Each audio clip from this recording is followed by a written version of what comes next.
Prince les regaló un hit. Pero ellas no estaban dispuestas a ser la banda que todos esperaban. 4 mujeres con guitarras afiladas, armonías impecables y una actitud que incomodaba a toda una industria. Mientras las vendían como caras bonitas con ritmo, ellas peleaban por el control total de su música. Y lo lograron. Pero el precio fue alto. Esta es la historia de The Bangles. Cómo escalaron hasta la cima, desafiaron cada estereotipo y terminaron pagando por no encajar en el molde.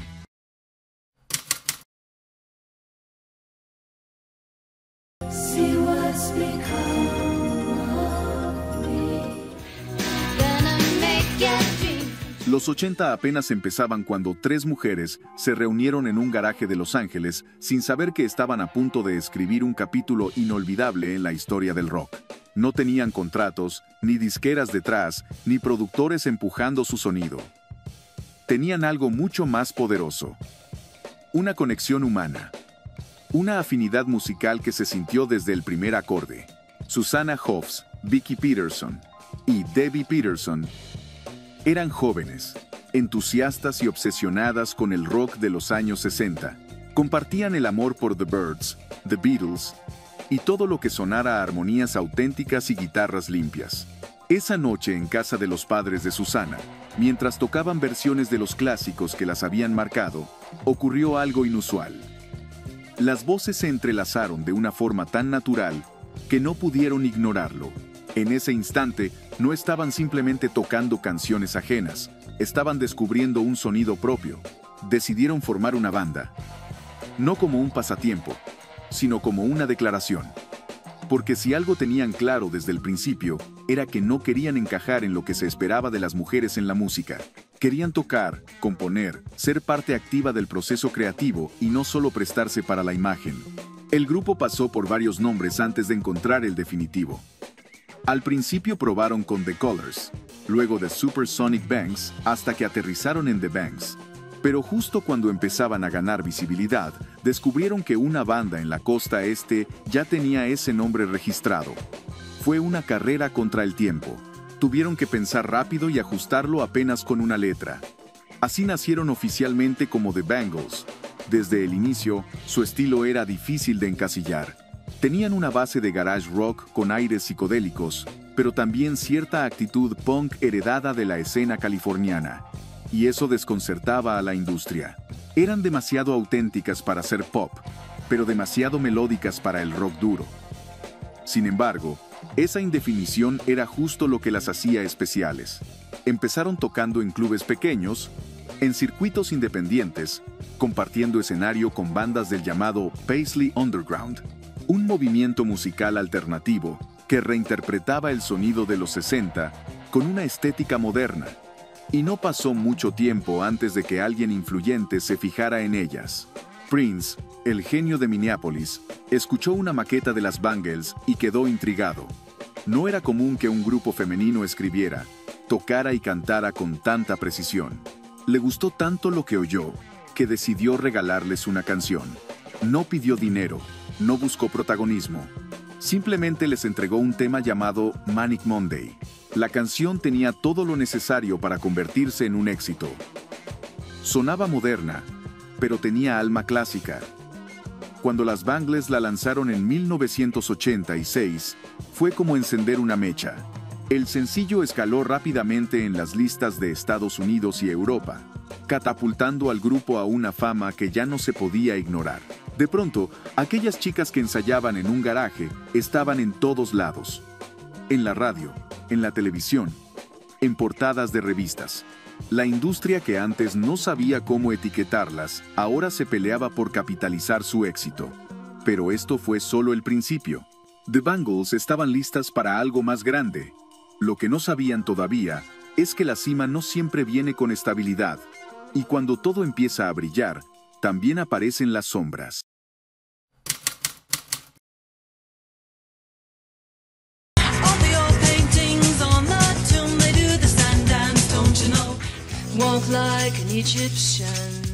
El éxito de Manic Monday fue como una bomba de humo que cubrió todo.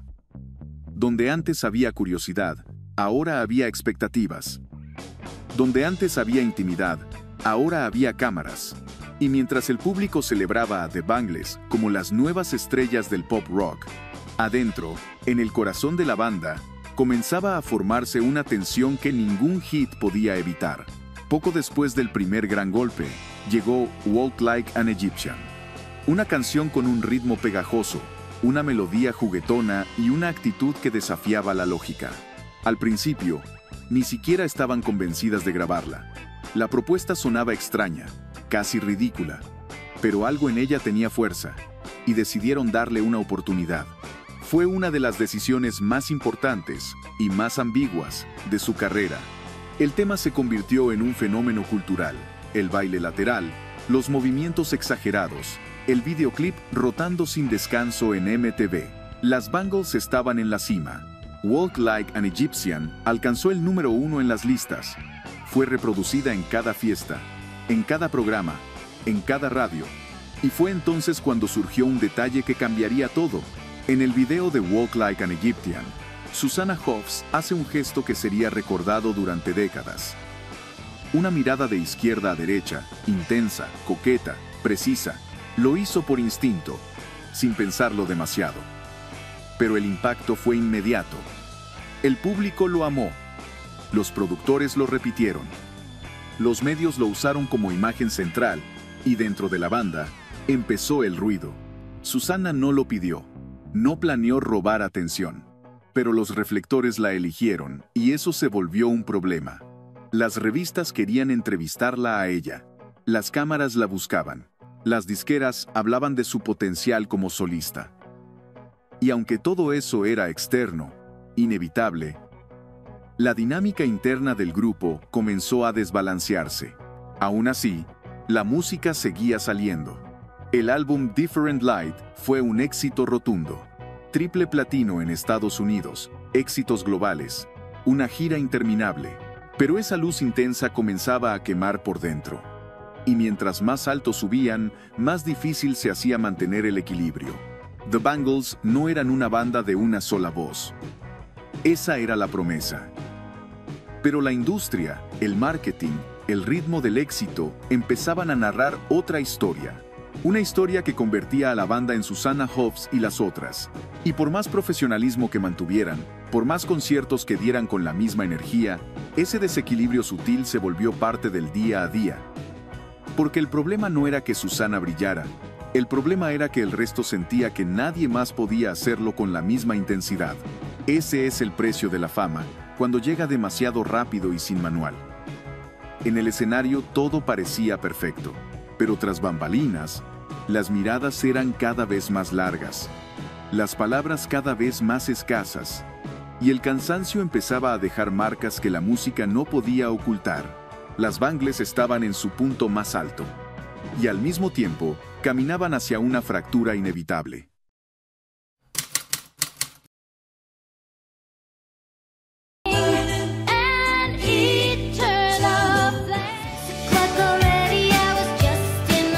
Ningún grupo llega a romperse por una sola razón. Siempre es una acumulación lenta, una serie de pequeñas fisuras que un día no aguantan más. En el caso de The Bangles, ese colapso vino disfrazado de éxito. Las entradas agotadas, los videoclips en rotación constante, los discos vendidos por millones. Nada de eso pudo contener lo que se gestaba en silencio.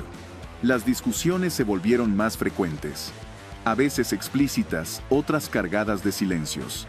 La química que las había unido en un garaje californiano ahora se diluía en camerinos fríos, agendas apretadas y decisiones que se tomaban sin hablarlas. Y lo más doloroso no era lo que se decía, sino lo que se dejaba de decir. Las grabaciones empezaron a realizarse por separado. Cada miembro llegaba a registrar su parte sin cruzarse con las demás. El tercer álbum, Everything, fue el reflejo de eso. Un disco exitoso, pero fragmentado. Un proyecto donde cada canción parecía venir de una isla diferente. La presión externa tampoco ayudaba. La discográfica, viendo el interés mediático por Susanna, empezó a empujar su figura como imagen principal. Los contratos de solista comenzaron a circular, primero como rumores, luego como propuestas concretas. Uno fue para Susanna, otro para Michael Steele. La idea de una carrera individual, que antes habría sonado absurda, ahora parecía inevitable. Así fue como, al final, las tensiones explotaron. Durante una gira, en pleno camerino, Michael Steele lanzó una silla contra la pared. No fue simplemente un ataque de ira, fue una expresión cruda de todo lo que venía conteniéndose durante años. Frustración, cansancio, invisibilidad. Detrás del escenario ya no había una banda. Solo había 4 personas tratando de sobrevivir a algo que ya no se sentía como suyo. El público no lo sabía. Veían los videoclips, las entrevistas, los shows, pero adentro todo estaba al límite. La gota final no fue una pelea monumental, ni una ruptura formal. Fue algo más frío. La comunicación se apagó. Para Debbie Peterson, el silencio fue insoportable. En entrevistas posteriores, confesó que el quiebre fue tan profundo que llegó a contemplar seriamente la idea del suicidio. Estaba emocionalmente agotada. Sentía que todo lo que había construido, todo lo que amaba, se deshacía frente a ella sin poder hacer nada. No hubo despedida oficial, solo una disolución paulatina, como cuando el eco de una canción se apaga lentamente y ya no queda más que el recuerdo de lo que fue. Ningún grupo llega a romperse por una sola razón. Siempre es una acumulación lenta, una serie de pequeñas fisuras que un día no aguantan más. En el caso de The Bangles, ese colapso vino disfrazado de éxito. Las entradas agotadas, los videoclips en rotación constante, los discos vendidos por millones, nada de eso pudo contener lo que se gestaba en silencio. Las discusiones se volvieron más frecuentes, a veces explícitas, otras cargadas de silencios. La química que las había unido en un garaje californiano ahora se diluía en camerinos fríos, agendas apretadas y decisiones que se tomaban sin hablarlas. Y lo más doloroso no era lo que se decía, sino lo que se dejaba de decir. Las grabaciones empezaron a realizarse por separado. Cada miembro llegaba a registrar su parte sin cruzarse con las demás. El tercer álbum, Everything, fue el reflejo de eso. Un disco exitoso, pero fragmentado. Un proyecto donde cada canción parecía venir de una isla diferente. La presión externa tampoco ayudaba. La discográfica, viendo el interés mediático por Susana, empezó a empujar su figura como imagen principal. Los contratos de solista comenzaron a circular, primero como rumores, luego como propuestas concretas. Uno fue para Susana, otro para Michael Steele. La idea de una carrera individual, que antes habría sonado absurda, ahora parecía inevitable. Así fue como, al final, las tensiones explotaron. Durante una gira, en pleno camerino, Michael Steele lanzó una silla contra la pared. No fue simplemente un ataque de ira. Fue una expresión cruda de todo lo que venía conteniéndose durante años. Frustración, cansancio, invisibilidad. Detrás del escenario ya no había una banda. Solo había 4 personas tratando de sobrevivir a algo que ya no se sentía como suyo. El público no lo sabía.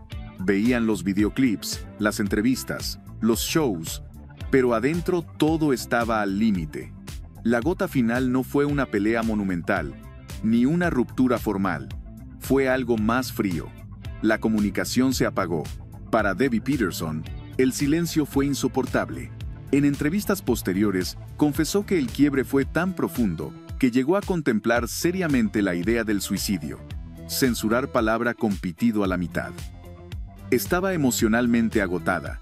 Sentía que todo lo que había construido, todo lo que amaba, se deshacía frente a ella sin poder hacer nada. No hubo despedida oficial, solo una disolución paulatina, como cuando el eco de una canción se apaga lentamente y ya no queda más que el recuerdo de lo que fue.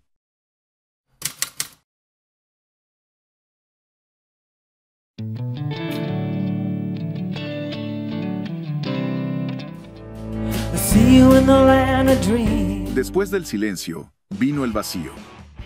The Bangles se desintegraron sin escándalo, sin comunicado oficial, sin gira de despedida. Simplemente desaparecieron del mapa. Era 1989, y mientras la industria seguía buscando nuevas estrellas femeninas para vender, ellas eligieron el anonimato, la distancia, la vida real. Susanna Hoffs intentó lo que todos esperaban: una carrera solista. Firmó con una discográfica, lanzó su primer álbum, When You're a Boy, y aunque el sencillo My Side of the Bed tuvo cierto eco, no logró repetir el impacto que había tenido como parte de una banda, y no porque le faltara talento. Lo que faltaba era esa química, esa armonía que había hecho brillar a The Bangles. Al mismo tiempo, lidiaba con su nueva vida. Se casó con el director Jay Roach, el mismo de las películas de Austin Powers, y fue madre. El éxito de su esposo en Hollywood contrastaba con la pausa que ella vivía, entre pañales, dudas y canciones grabadas en el garaje de su casa. En entrevistas posteriores, reconocería que esa etapa fue una crisis silenciosa, no por la maternidad en sí, sino por el sentimiento de haberse desconectado de su identidad creativa. Vicki Peterson no dejó de hacer música, pero su camino fue más discreto. Se unió a bandas como The Continental Drifters, exploró el country alternativo, el folk rock, y más tarde formó Action Skulls, junto al actor Bill Mumy. Debbie Peterson también continuó. Formó un proyecto llamado Smashbox con Gina Shock, la baterista de The Go-Go's. Más adelante evolucionó hacia otro grupo, Kindred Spirit. Entre grabaciones, colaboraciones y presentaciones ocasionales, mantuvo una carrera musical activa, aunque alejada del bullicio de los grandes escenarios. Se casó, tuvo hijos y encontró un equilibrio que quizás nunca tuvo durante la era de The Bangles. Michael Steele fue la más esquiva. Con un pasado fuerte en el rock, ya que había sido parte de la primera formación de The Runaways, y un carácter reservado, decidió alejarse completamente del foco. Tocó con algunas bandas independientes durante los 90, pero en 2005 se retiró oficialmente de la música. La presión, el desencanto y la experiencia emocional del grupo habían dejado huella. Ella no volvió. Pasaron los años. El nombre de The Bangles empezó a sonar con un tono nostálgico en estaciones de radio clásicas, hasta que a principios de los 2000, después de más de una década sin hablarse en profundidad, las integrantes se reencontraron. No fue un plan maestro, ni una estrategia de marketing. Fue una conversación honesta. Las cuatro habían cambiado, habían envejecido, aprendido, vivido otras vidas. Y cuando volvieron a hablar, lo hicieron desde otro lugar. No desde la urgencia de tocar otra vez, sino desde la necesidad de cerrar lo que había quedado abierto. Así, sin promesas, sin presiones, comenzaron a tocar juntas de nuevo. Sacaron un álbum, Doll Revolution, en 2003.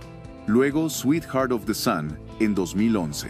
No fueron éxitos masivos, pero sí fueron sinceros. No querían volver a ser estrellas. Querían volver a ser banda. Volvieron a presentarse en vivo, sobre todo en festivales y shows especiales. La energía no era la misma que en los 80, pero la intención sí. Esta vez, el foco no estaba en el brillo, sino en el reencuentro real. Cada acorde que tocaban era una forma de sanar. The Bangles no regresaron para revivir una época. Regresaron para cerrarla con dignidad.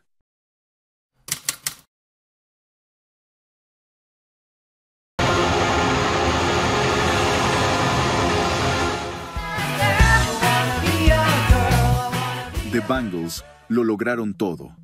Éxitos mundiales, millones de discos vendidos, giras agotadas y canciones que siguen sonando décadas después. Pero nunca fueron tratadas como una banda de verdad. Siempre hubo un pero. Fueron vistas como un grupo lindo, accesible, ideal para la radio, pero no como artistas serias. Mientras otras bandas masculinas del mismo circuito eran celebradas por su autenticidad, a ellas se les cuestionaba su estética y sus voces suaves. No importaba que tocaran sus instrumentos, que escribieran sus canciones, que sus armonías fueran impecables. Eran mujeres. Y eso, para muchos, bastaba para dudar.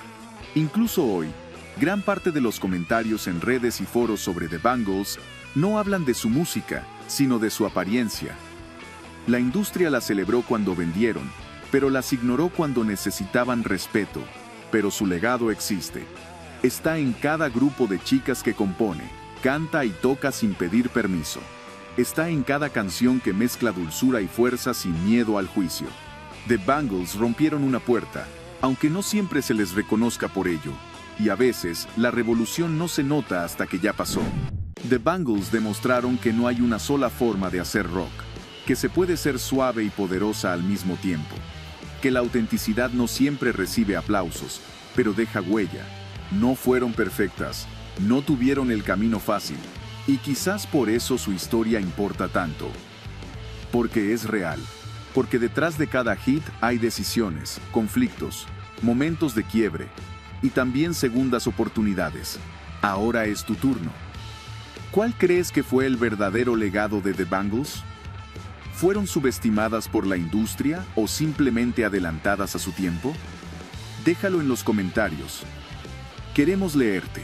Si te gustó este viaje en el tiempo, no olvides dejar tu like, suscribirte y activar la campanita. Nos vemos en el próximo video, donde la música sigue siendo eterna.